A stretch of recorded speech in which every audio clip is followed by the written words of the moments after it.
Bonjour à Bonjour. tous, bonjour, bonjour. Bienvenue. Alors, on est vraiment ravis de vous retrouver aujourd'hui pour ce nouveau live, cette fois dédié à la création de cas clients. Moi, je me présente, je suis Anouk, je suis consultante d'Imandienne chez Invox. Et je suis Léa, Content Manager chez Invox aussi. Et aujourd'hui, on se retrouve pour 45 minutes pour parler de notre méthode et de nos conseils pour produire efficacement des cas clients. Bien entendu, tout au long du live, vous pouvez poser des questions dans les commentaires. On y répondra par étapes ou bien à la fin, on prendra quelques minutes pour vous donner nos réponses. Donc, sans plus attendre, je vous propose qu'on se plonge dans le vif du sujet. Donc, finalement, pourquoi en fait mettre en place une Use Case Factory et à quoi ça sert en fait de créer des cas clients. Il y a plusieurs très bonnes raisons. La première, c'est que c'est un énorme vecteur de crédibilité en marketing. Voilà, le cas client, c'est un contenu à forte valeur ajoutée. C'est hyper rassurant pour vos prospects et voilà, il apporte vraiment un gage d'authenticité et de crédibilité à votre offre et à vos services.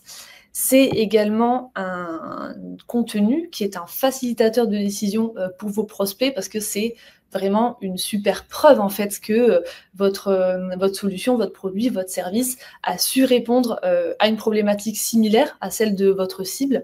Donc voilà, ça l'aide à se projeter vers un accompagnement avec vous.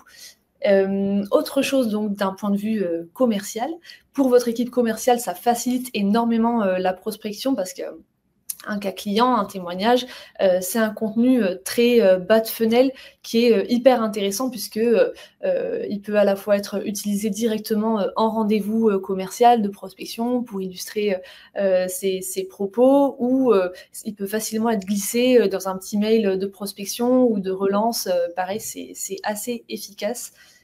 Et enfin, c'est un levier de fidélisation parce que ça rejoint un peu le premier point.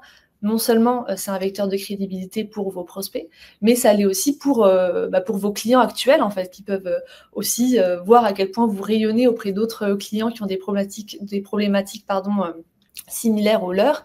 Et surtout, s'il y a un client que vous accompagnez sur l'un de vos produits, l'un de vos services, c'est un vecteur en fait de cross-sell, hein, comme on dit aussi, de dire bah tiens, on accompagne par ailleurs tel autre client, telle autre entreprise qui a des enjeux qui font un peu écho au tien et on lui a proposé telle solution, vous ne l'utilisez pas encore, mais ce serait peut-être intéressant, et faire passer aussi le cas client, le témoignage. Donc voilà, plein de manières desquelles on peut valoriser vraiment le cas client. Effectivement. Et finalement, un cas client, de quoi parle-t-on concrètement? Un cas client, c'est un témoignage qui est structuré, qui reprend le contexte, la problématique, la solution apportée par votre entreprise, votre service, votre produit auprès d'une entreprise cliente. Et il peut prendre plein de formes différentes.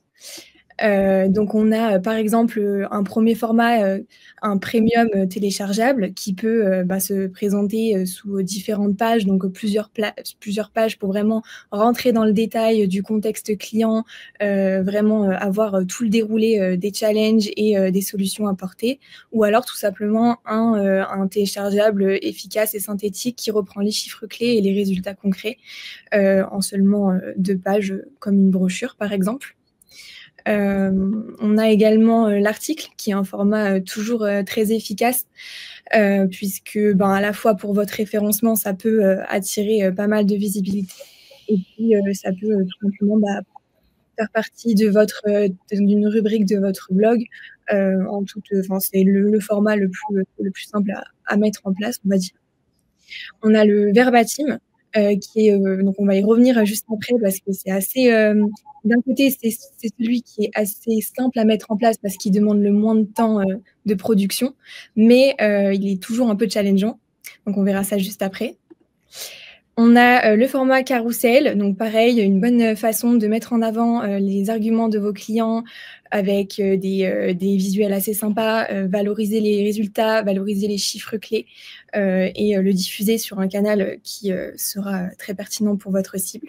La vidéo, pardon, c'est l'un des contenus que nous, on préfère, qui marche super bien parce que c'est le moyen de mettre en image de façon en toute transparence la parole de votre client.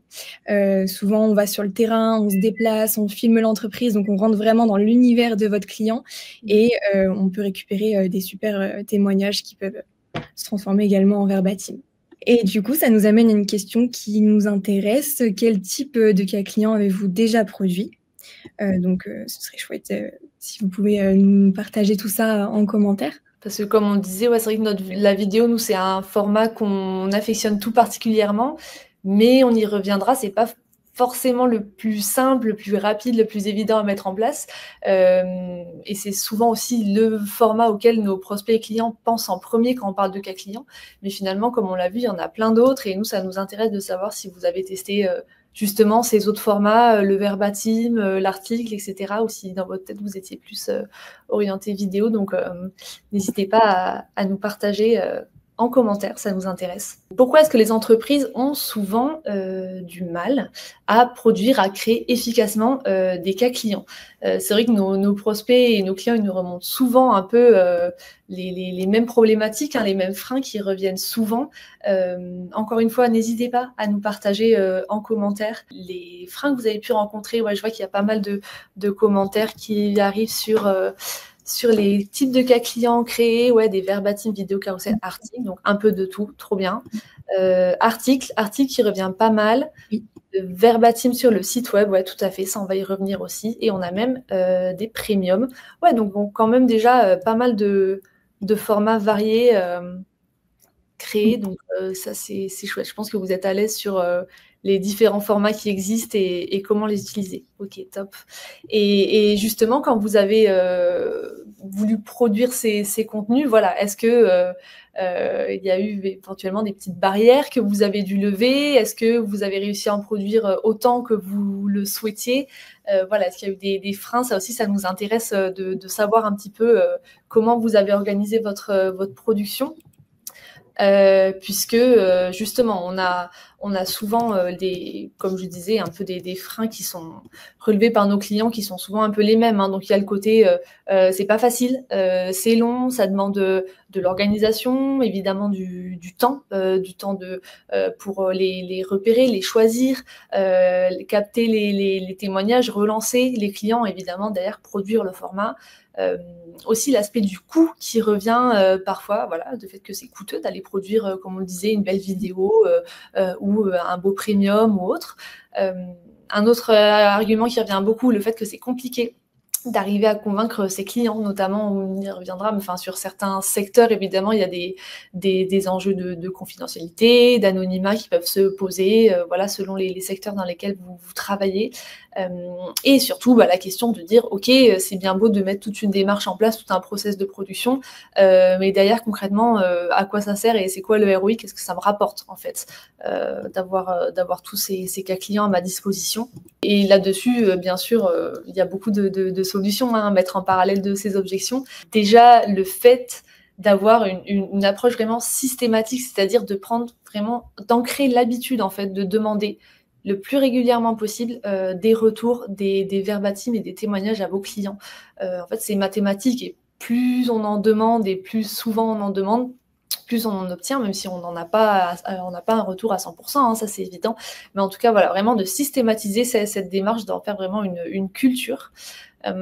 Aussi, on conseille toujours d'avoir des objectifs bien précis, de savoir à l'avance de quel cas client on a besoin finalement, plutôt que de partir un peu à la chasse tous azimuts, voilà, de se faire un petit peu un plan d'action, de bien cibler les clients qu'on souhaite adresser, savoir un peu combien on aimerait en obtenir, comment on aimerait les utiliser derrière. Voilà, ça permet un peu de cadrer notre démarche, d'avoir des objectifs.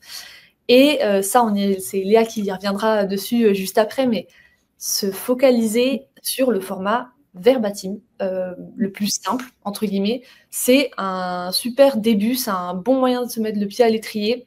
Et ça reste en fait un format court, simple, mais ultra efficace. Donc on va le détailler juste après. Une autre bonne pratique, c'est vraiment, je vois hein, dans les commentaires qu'il y a des remontées sur du mal à convaincre les équipes, de l'intérêt, ouais, le côté confidentiel.